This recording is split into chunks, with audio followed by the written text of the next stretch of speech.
So, let me tell you another crucial truth. That is, when you judge the people around you who is truly capable of achieving great things as a boss, or who is worth following, and who is just a big talker, maybe you yourself, well, most people aren't destined to be bosses, but at this moment, you need to have this ability. Judgment skills scan the people around you. For example, you think maybe 5 people have this potential. Who is a real boss and who isn't? Who is just bluffing? It's actually very simple.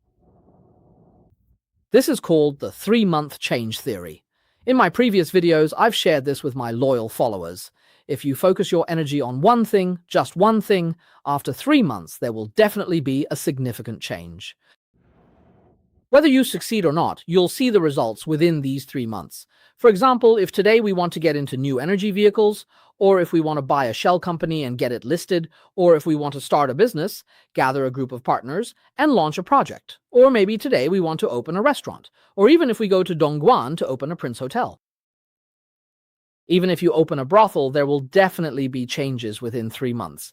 If after 3 months nothing has changed, and the person who told you 3 months ago that they wanted to do this is still talking about the same thing when you meet again, or is starting to hype up a similar project from scratch, don't waste your time. Just enjoy the moment and move on. There will definitely be major changes within 3 months. Step by step, leaving a mark with every step. Even for the biggest projects, 3 sets of 3 months make a year, and by then, you'll see results. Remember, this is the theory of inevitable change within 3 months. So, you might ask, how did old Wong get rich? Back then, you were so impressive, but wasn't it just because the market environment was good? Now that the market isn't as favorable, what about us? That's wrong. Every era has its own opportunities. For ordinary people, this opportunity is definitely not about cashing in on resources, because you don't have any resources. The real opportunity lies in making breakthroughs across different industries. During an upward cycle, there are cross-industry breakthroughs in rising sectors. During a downward cycle, there are cross-industry breakthroughs suited to that downturn. If you can't achieve a cross-industry breakthrough and just keep struggling within a single field, you'll never outperform those veterans. After all, those old-timers entered the industry 10 or 20 years before you did. How could you possibly surpass them? That's why you absolutely must achieve a cross-industry transition. You need to accomplish a dimensionality-reducing breakthrough across industries. Break down the industry barriers with a 2-dimensional foil and shatter them. Only then can you truly advance in life.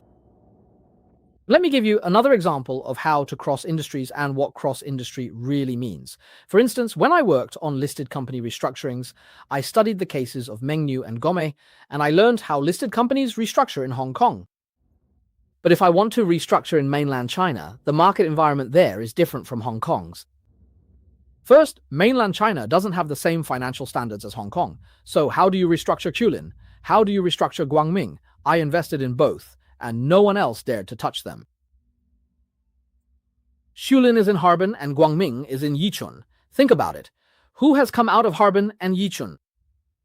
In the capital market, who is Yichun Forestry Group? It's basically the staff of Guangming Group who made it happen. In our industry, he's the second in China, and his name is Xie Zhikun. Wasn't Xie Zhikun, who ran Zhongji Group, originally headquartered in Harbin? He started out working in Yichun. Do you think he never studied Qulin? Do you think he didn't have the money to acquire Guangming? Why didn't he do it? Why didn't Xie Zhikun do it? Why did Xie Zhikun take over from me? Because he couldn't break through the barriers between the two industries. Even Xie Zhikun couldn't break through this second dimension barrier. Why is that? When I go to acquire an SST company like this, I want to take advantage of the tax exemption policy for the portion of assets injected by major shareholders during the split share structure reform. This means I have to cross into the threshold of tax consulting. You might understand capital operations, but that doesn't mean you understand tax consulting. And if you understand tax consulting, you might not understand capital operations. If you're a tax actuary, you know tax law inside out, you know exactly when exemptions apply.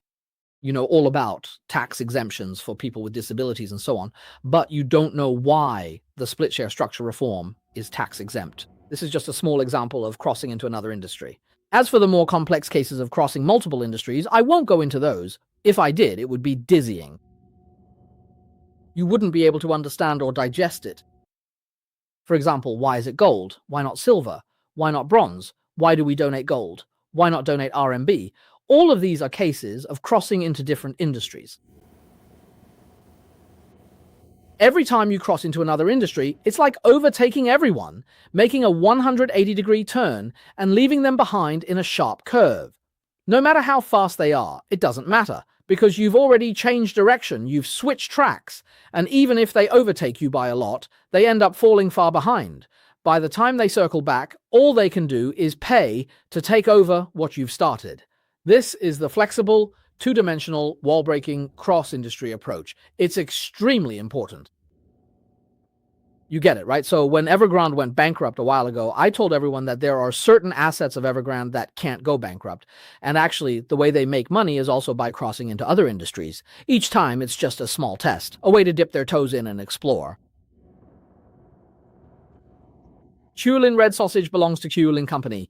Yes, Kulin Red Sausage still makes over 20 million yen in profit a year, even now. But as for the Red Square roast, it never really took off. Before I came to Canada, I thought Kulin Red Tea was the best red tea in the world. I only found out after coming here that Ukrainian red sausage is actually the ancestor of the Kulin variety, and it's much tastier.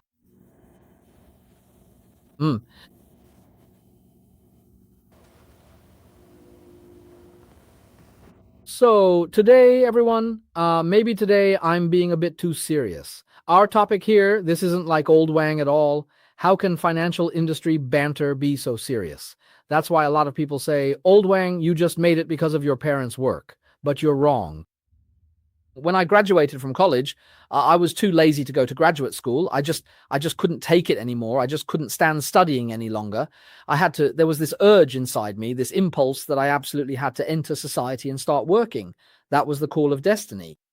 Because I graduated around 1997, and at that time I could already feel it. The reform and opening up, the spring breeze of reform was blowing everywhere. It was simply a must to go out there. When a hero raises his arm and calls out, you have to act. Just do it. Why keep studying? Staying in the ivory tower is so out of touch with reality.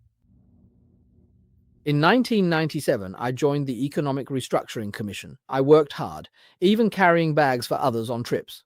Once, I saw our director's socks in our shared sink. I wondered, is this a hint or a test? I'm not washing them. But then again, that didn't seem right either, so I just went ahead and washed them for him. Oh man, seriously. After that, the director kept promoting me all the way, basically maximizing my value. Wherever he went, if there was an opportunity, he'd say, Xiao Wang, come with me. That's how I got to interact with countless private enterprises, from Jiangsu and Zhejiang to the northeast. That's how I got my start. It was really something. Yeah, I could handle both formal occasions and practical tasks. There was nothing I couldn't do. It's like, oh man, I could do this for you, do that for you. There was nothing I couldn't handle. Then in 99, I felt like I had mastered it, and in 2000, I quit my job. Yeah, I resigned in 2000.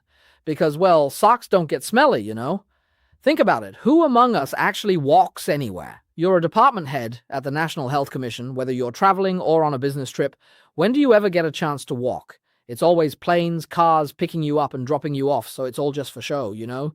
But then, when you really get into it, this is just way too good at sucking up. This little wolf is just way too good at sucking up. So back then, we had this kind of attitude toward learning. Why? Because I knew I came from an ordinary family. I didn't have those kinds of opportunities. If people with resources didn't bring me along, didn't give me resources, didn't make use of me, I'd have nothing. I had nothing at all, so whenever they needed something, like printing contracts or drafting official documents, I made sure what I produced looked even better than what the main office could do. That's what being serious means.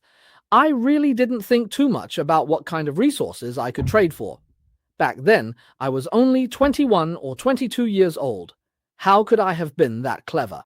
At that time, at Beihang University, we also had someone in the National Physical Examination Committee. His surname was Huang, a Beijinger. He was 5 years older than us and from the Department of Electronic Engineering. His surname was Huang, either Huangjian or Huangyong. Anyway, his last name was Huang. He was kind of like an older brother to us. He was also in our department, serving in a temporary position at the time. He said he was recruited for the job and had already spent several years out in society. He just asked me directly. He said, "Xiao Wang, are you the director's lapdog?" I said, What do you mean by that?" He said, "Why do you work so hard all the time? Your salary is only 800 yuan, right? I mean, I only make a little over 800 a month. Is working this hard for just over 800 yuan a month really worth it?" Then nearby, there were two girls in our office about my age, giggling like mute gourds. Their laughter seemed to say, "Brother Huang really knows what's up. This Xiao Wang is just the department head's lapdog. Whatever the head tells him to do, he always does it to the extreme." Yeah, only 800 yuan a month. So foolish, no future at all.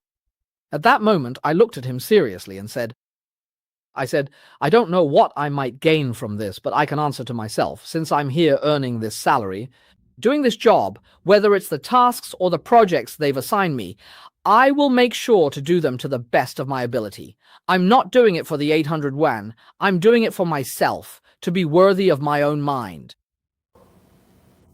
I said, "I don't know what great things you've accomplished." He had just come back from Japan, otherwise the Reform Commission wouldn't have hired him at the time. I said, "I don't know what you've achieved, but if you keep slacking off and playing tricks like this, acting one way when the boss is around and immediately slacking off as soon as they leave, you'll never accomplish anything in your life." Back then, I had graduated from college for less than a year, and I already dared to talk back to my senior like that. He was left speechless by my words. "Do you really think I'm a pushover? Once I've learned what I need, and my value has been fully exploited, I'll just leave for Hong Kong without a second thought." I didn't hesitate for even a second to resign. As soon as I made my first million, I took off to Hong Kong. I went to work for Li Guolin's family. Why? Because the capital market was there. I had to go. That's just how unique I was. Back then, I started a small company in Beijing. Where was it in 2000? It was right behind the University of Science and Technology, to the west, near the direction of the Blue Power Plant, heading toward Beijing Television Station. There's a street there called Changhua.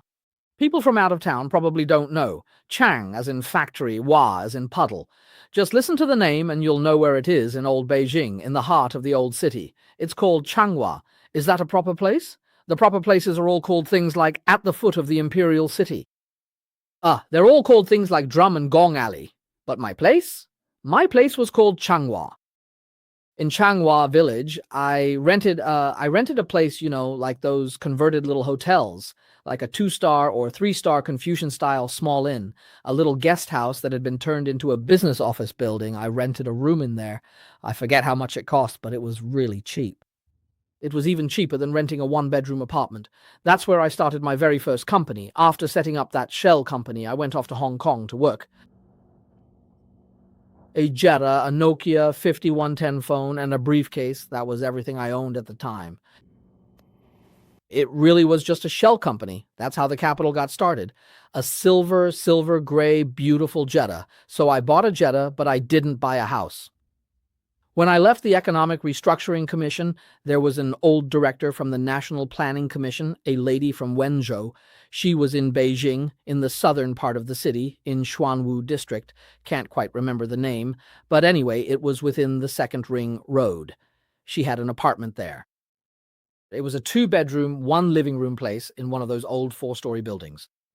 Yeah, the apartment was one of those old ones. We used to call them dormitories. Basically, it was a 4-story building with a single stairwell, and each floor had 3 units. She had a 2-bedroom, 1-living-room unit, and she offered to sell it to me for 100,000 RMB. She first asked for 120,000. Later, she offered it to me for 100,000, but I was short on cash. If I'd bought that place, I couldn't afford the Jetta, which I eventually bought for 139,000. So then, I missed out on that apartment, but my career really took off from there.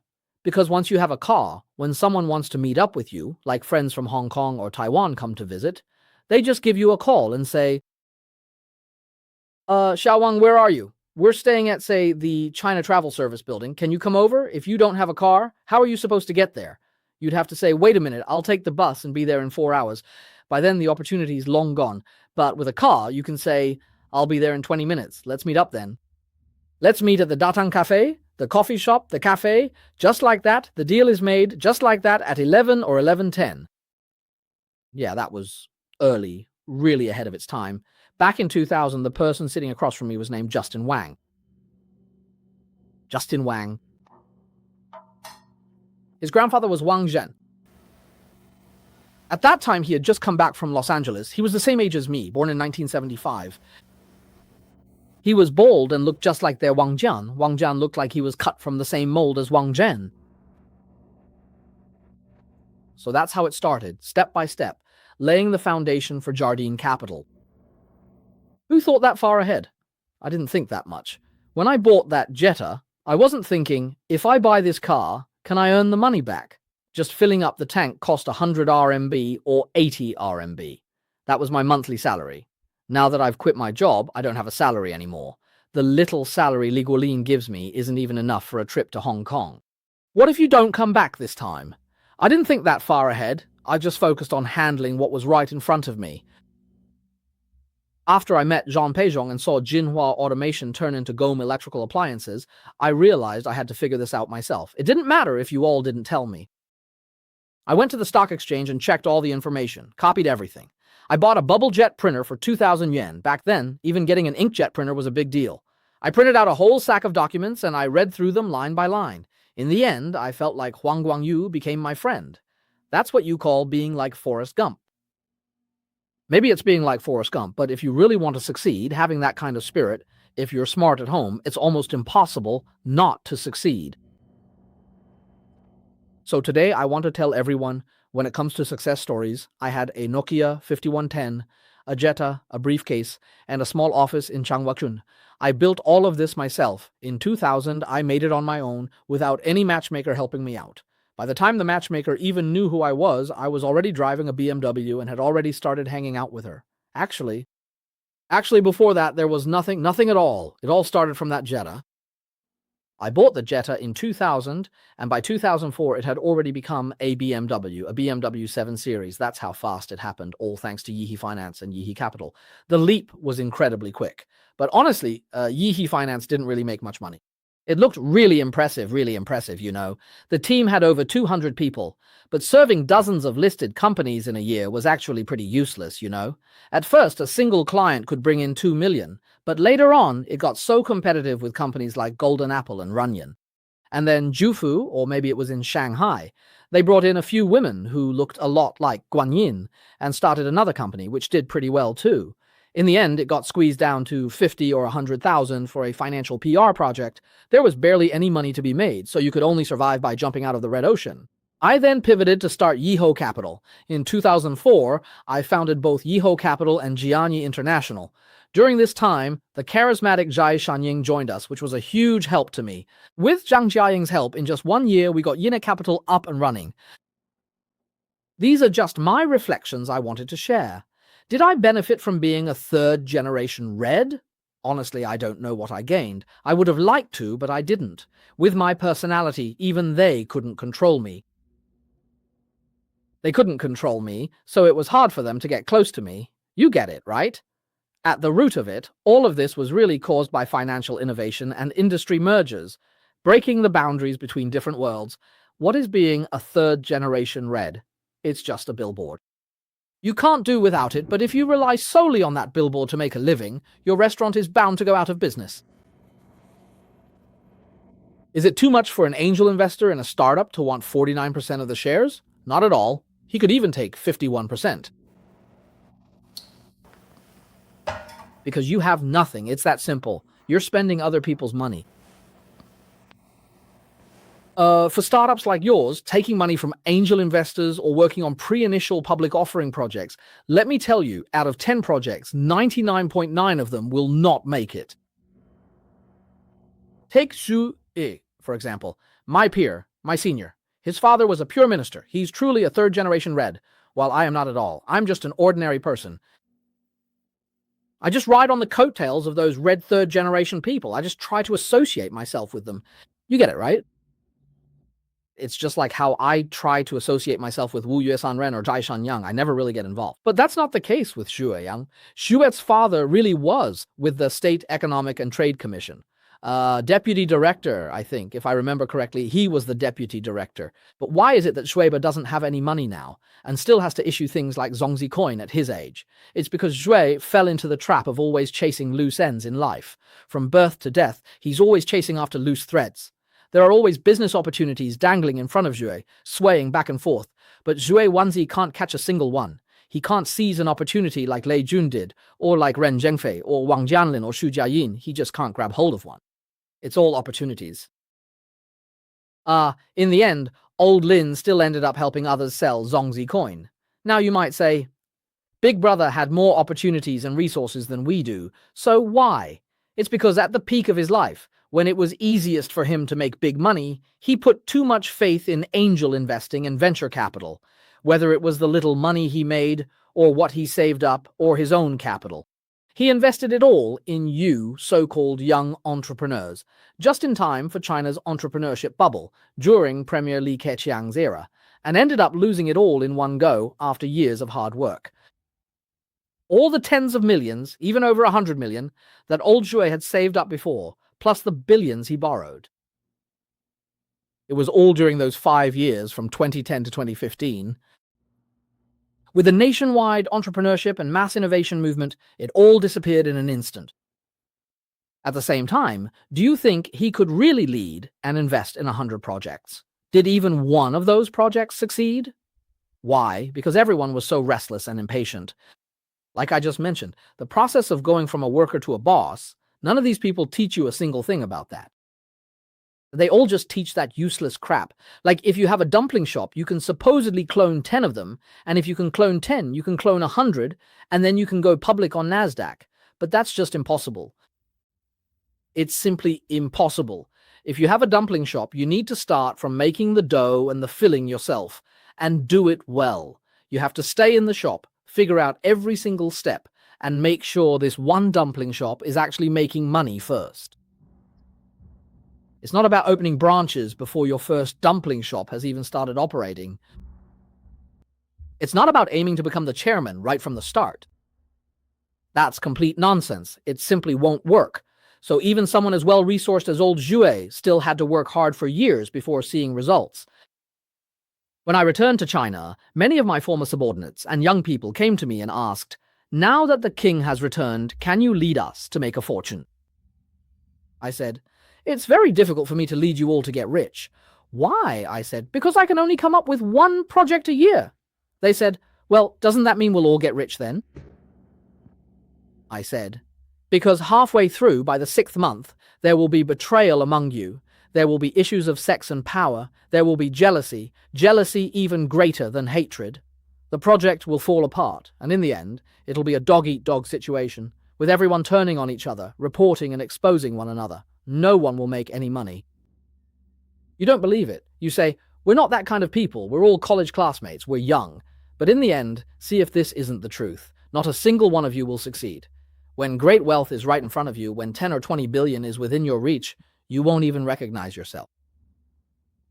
When even people who are dumber than pigs can succeed, that's exactly when people end up failing. Why? Because the truly essential things in life, the things that make up your values, are completely absent. It's because their core values aren't stable. That's why regarding Wang Jian, I dismiss him briefly. His values are unstable. If he achieved great success, he'd be finished, abandon his family, and do anything. Even if a big boss, a benefactor, once invested 50 million in him and helped him rise, he'd still send that benefactor to the police. Why? At that point, he would think, even if you invested 50 million in me, I don't need it. There's someone else waiting to invest 500 million. He'd completely forget the scene from back then, kneeling and kowtowing, saying, "Benefactor, this 50 million is a life-changing favor for me." People always edit their memories. They edit and cut their memories. So people like this will never accomplish anything significant. In fact, not letting someone like this get rich is actually a good thing for them. Letting him get rich is like giving a fully loaded handgun to a blind person. or handing a child a barrel full of gunpowder and a lighter and letting that child play with it indoors.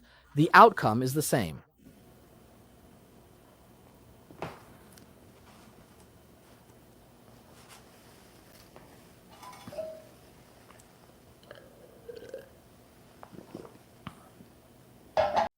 Desire shatters principles.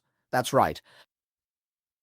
It's only when you experience desire that you realize how fragile principles really are. Human nature is so hypocritical and fragile. Why? First, there's no faith. Second, there's no belief in spirits or gods. Or you could say ignorance and fearlessness. Third, arrogance, thinking that you alone are the center of the world. That's why you must establish the mindset that you are nothing special at all. Look at the earth from the moon. Look at your own value system from outside of fate. Otherwise, first, you won't be able to make any real money. Your whole life will just be labor, trading your life away. Second, when you actually start making a lot of money, you might end up betraying your wife and children, causing all sorts of chaos.